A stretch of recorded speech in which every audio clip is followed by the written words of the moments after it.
अपने घर का होना किसी भी फैमिली के लिए एक सुकून देता है। एक बात प्रॉपर्टी बायर्स को ध्यान रखनी है कि स्कैम्स आज भी होते हैं। कौन सी प्रॉपर्टी आपके लिए सही है ये कैसे डिसाइड करें। कमर्शियल और वेयर हाउसिंग में भी डिमांड बढ़ रही है। ऐसे फीचर्स प्रॉपर्टी में लीड करेंगे ये आज से 10 साल पहले किसी ने सोचा भी नहीं होगा। इंदौर इंडिया के हाई डिमांडिंग प्रॉपर्टीज की लिस्ट में 4th नंबर पर आता है और पिछले 2-3 सालों में प्रॉपर्टी के रेट 72% तक बढ़े हैं। प्रगति, अगर तुम्हें ये बताया जाए कि इस दुनिया में तुम्हारे लिए एक छोटा सा कॉर्नर रिजर्व है तो तुम सबसे पहले क्या करना चाहोगी?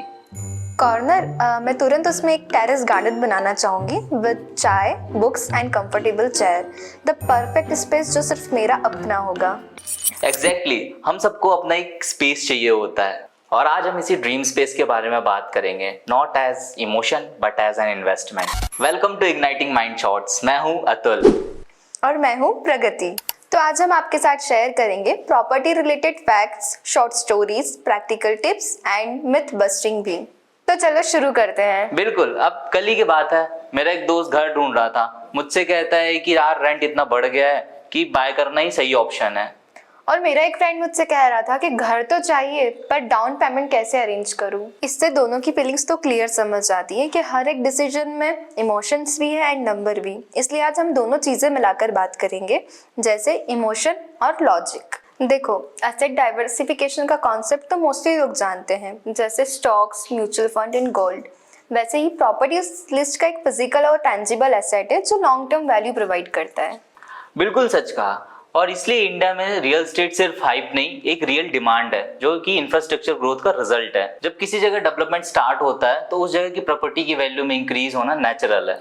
ट्रू, लोग परफेक्ट टाइम का वेट करते रह जाते हैं, पर सच्चाई तो ये है जब आप फाइनेंशियली स्टेबल हो, ईएमआई अफोर्ड कर सकते हो, तब आप प्रॉपर्टी प्लान कर सकते हैं। सो टेक्निकली वही सही टाइम है टू इन्वेस्ट। एक और चीज होती है शॉर्ट टर्म मार्केट स्विंग, जिसके डर के कारण काफी लोग वेट करना प्रेफर करते हैं। आपको समझना होगा कि आप 5 सालों का सोच रहे हैं या आने वाले 15-20 सालों का, क्योंकि real estate investment long term में अच्छे बेनिफिट्स देता है। अच्छा अतुल, तुम्हारे हिसाब से क्या ऑप्शन बेस्ट रहेगा, बाइंग या रेंटिंग? ये मैं आपको एक पर्सनल स्टोरी के हिसाब से समझाता हूँ। मेरे ना एक भैया भाभी आज से कुछ 13 साल पहले इंदौर शिफ्ट हुए थे। भैया की ठीक ठाक जॉब थी और भाभी हाउसवाइफ, इसलिए वो रेंट से रहते थे और हर 2-3 साल में वो घर बदलते थे क्योंकि उनकी फैमिली भी एक्सपैंड हो रही थी। उनका रेंट भी बढ़ रहा था और हर बार घर बदलने पर उनके लिस्ट ऑफ एक्सपेंसेस भी रेडी रहते थे। और कुछ साल पहले मैंने उन्हें प्रॉपर्टी इन्वेस्टमेंट का सजेशन दिया और उन्होंने मेरी एडवाइस ले ली and they bought a home. तब से भैया की भी पर्सनल सेविंग्स बढ़ गई और जो वो ईएमआई भी भर रहे थे वो भी उन्हें बर्डन फील नहीं होता, क्योंकि उन्हें पता है कि वो फैमिली का फ्यूचर सिक्योर कर रहे हैं। Absolutely, renting job doing young professional के लिए फिर भी ठीक ऑप्शन होता है, क्योंकि उनके चांसेस होते हैं to move cities too often, but not for the people who are planning to settle. Buying gives you ownership, stability and long-term asset for your family. So technically दोनों का अपना importance है depending on your life situation. Also for the people जो लोग अपनी family plan करते हैं, उनके लिए तो प्रॉपर्टी इन्वेस्टमेंट एक प्रायोरिटी होती है और मेरे हिसाब से होना भी चाहिए। बिल्कुल, मैंने भी बचपन से देखा है कि अपने घर का होना किसी भी फैमिली के लिए एक सुकून देता है। जब पेरेंट्स के पास प्रॉपर्टी होती है तो बच्चों को पता होता है कि हमारे पास अपना एक बेस है। प्रॉपर्टी खरीदना बच्चों का खेल नहीं है। आज आपने सोचा और कल खरीद ली। अगर आपने प्रॉपर्टी खरीदने का डिसीजन लिया है तो कुछ फाइनेंस रिलेटेड चीजें ऐसी होती हैं जिन्हें जानना आपको जरूरी है। हाँ, लोन तो आता जाता रहता है पर अपना घर पीढ़ियों तक एक सहारा बन के रहता है। इंडिया में मेजर बैंक जैसे SBI, HDFC, ICICI home loan options हैं। गवर्नमेंट स्कीम्स भी हैं जैसे प्रधानमंत्री आवास योजना, वो भी सब्सिडी प्रोवाइड करती है लोअर और मिडिल क्लास फैमिली के लिए, ताकि वो भी अपना घर बना सके। हाँ बिल्कुल, और टैक्स में भी होम लोन इंटरेस्ट पर रिडक्शंस मिलते हैं under section 24B of income tax act, जो आपके ईयरली टैक्स बर्डन को भी कम करता है। होम लोन लेते वक्त लोन की टर्म्स को अच्छे से जानना और समझना बहुत जरूरी है। एक बात प्रॉपर्टी बायर्स को ध्यान रखनी है कि स्कैम्स आज भी होते हैं, जैसे कि फेक अप्रूवल्स, बोगस एजेंट्स और डुप्लीकेट टाइटल इश्यूज। सिर्फ वेरीफाइड बैंक अप्रूवल और रेरा रजिस्टर प्रोजेक्ट पर ही रिलाय करें और एक ट्रस्टेड लॉयर से अपने सारे डॉक्यूमेंट्स को वेरीफाई कराएं। चलिए आपको बताते हैं एक प्रैक्टिकल चेकलिस्ट। आप जब भी प्रॉपर्टी बाय करें ये डॉक्यूमेंट जरूर मांगना। Sale deed, title deed, NOC from the builder, sanction plan, khata mutation record and position certificate in case of ready to move properties. और अगर आप लोन लेते भी हैं, बैंक तो वेरीफाई करेगा ही, पर आप भी लॉयर को इन्वॉल्व करके क्लियर टाइटल इंश्योर करना मत भूलिएगा। ये थोड़ा कॉस्टली तो होगा पर बाद में आपको बड़ी प्रॉब्लम से बचाएगा। ये तो बात हो गई डॉक्यूमेंट्स की, पर अब समझते हैं रेरा क्या है। इन सिंपल वर्ड्स, जब आप प्रॉपर्टी परचेस करते हैं तो बिल्डर को आपको ट्रांसपेरेंसी देनी होती है regarding project details, carpet area, completion timeline and other details. अगर बिल्डर आपको पोजीशन देने में डिले करता है या कोई इशू क्रिएट करता है तो इस सिचुएशन में रेरा आपके लिए एक शील्ड की तरह काम करता है। बेसिकली रेरा बायर्स के राइट को प्रोटेक्ट करता है एंड इंडस्ट्री को स्टैंडर्डाइज रखता है।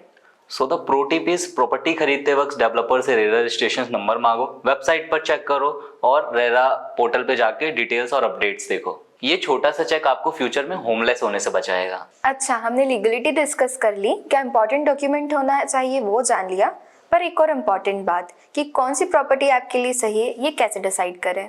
मेरे अकॉर्डिंग प्रॉपर्टी की सेल्स प्राइस पे सिर्फ डिपेंड नहीं होना चाहिए, कुछ ऐसे और भी फैक्टर्स होते हैं जो मैटर करते हैं, जैसे कि location, road connectivity, social infrastructure, water supply management and resale potential.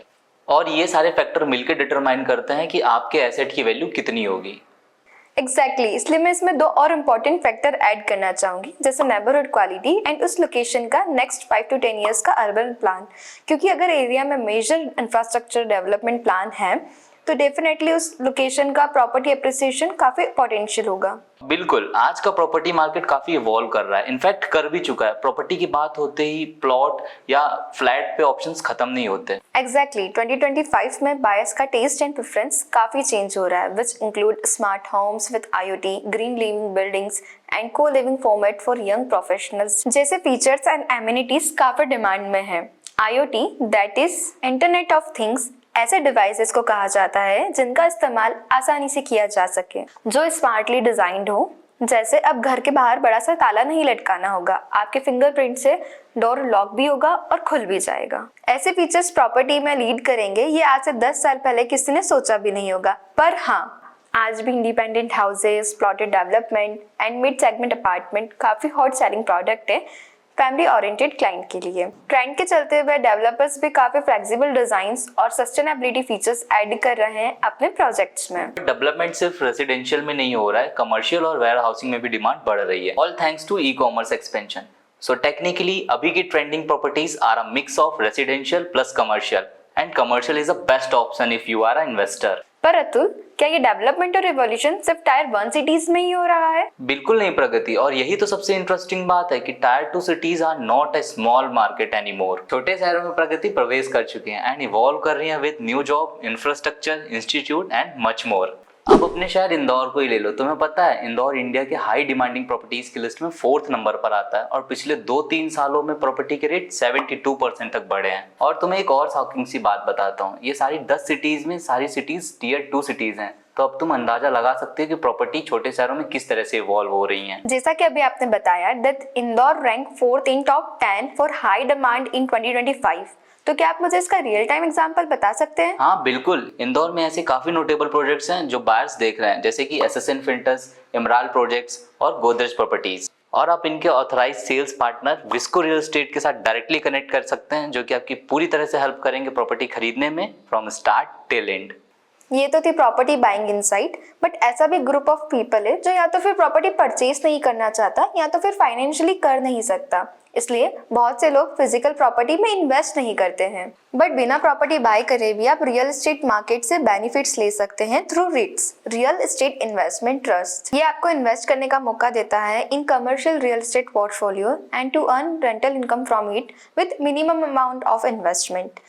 इसमें आप शुरुआत कर सकते हैं विद मिनिमम 10,000 जितना स्मॉल अमाउंट से यूजिंग सम वेरीफाइड प्लेटफॉर्म्स और म्यूचुअल फंड लाइक रूट्स। इसके कई बेनिफिट्स है, जैसे liquidity compare to property, passive income and professional management, and it is also one of the quickest and safest way to multiply your money. पर risk तो हर जगह है, फिर चाहे वो रियल एस्टेट हो या mutual fund, fractional property platform या फिर co-investing with trusted partners. हर ऑप्शन के अपने ही रिस्क हैं, due diligence is the key. चलिए अब कुछ बेसिक मिथ क्लियर करते हैं। Myth number 1, property always guarantees profit. Reality, not always, timing and location matters. Myth number 2, only tier 1 cities give returns. Reality, tier 2 cities ने recent time पे ज्यादा returns दिए हैं। Myth number 3, new projects are always safer. Reality, new projects are good but builder का track record, approvals and RERA registration देखना भी जरूरी है। इन शॉर्ट, बनी बनाई बातों पे विश्वास मत करो, खुद से भी रिसर्च करो और चीजों को समझो। एक बायर ने हमसे पूछा था कि हमारे पास अगर 50 लाख रुपए हो तो क्या मैं मेट्रो सिटी में प्रॉपर्टी लूं या फिर टीयर 2 सिटीज में। मेरा जवाब है, सबसे पहले आप अपनी lifestyle, rental potential, job mobility और रीसेल टाइमलाइन पर ध्यान दीजिए। अगर आप वहीं रहने का सोच रहे हो और वो जगह आपके परिवार के हिसाब से फिट बैठती है तो खरीद लीजिए। लेकिन अगर आप वो प्रॉपर्टी पर्सनली यूज नहीं करने वाले हैं, सिर्फ इन्वेस्टमेंट के पर्पस से सोच रहे हैं, तो किसी ग्रोथ मार्केट को ही चुनिएगा, वो भी सारी रिसर्च करने के बाद। So this was all for today episode. आज हमने कवर किया इमोशंस से लेकर legalities, tax benefits, RERA, रीट्स and market trend. But अगर आपको कोई एक बात इंपॉर्टेंट है जो याद रखनी है, वो ये है कि property is a long term game, so clarity, verification and context are everything. अगर आप इंदौर जैसे मार्केट को एक्सप्लोर कर रहे हो और ट्रस्टेड प्रॉपर्टीज जैसे एसएसएन फिंटस, एमराल्ड डेवलपर्स और गोदरेज जैसे ऑप्शंस देख रहे हो, तो ऑथराइज सेल्स पार्टनर जैसे विस्को रियल एस्टेट के साथ कनेक्ट करो for the verified listing and documentation help. अगर आपके कोई सवाल हो तो आप उन्हें कमेंट बॉक्स में ऐड कर सकते हैं, हम उनका जवाब जरूर देंगे। फॉलो कीजिए igniting mind shorts powered by remark for the upcoming episodes. मुलाकात होगी आपसे अगले एपिसोड में। Until then, think, verify and buy responsibly. Thank you for watching.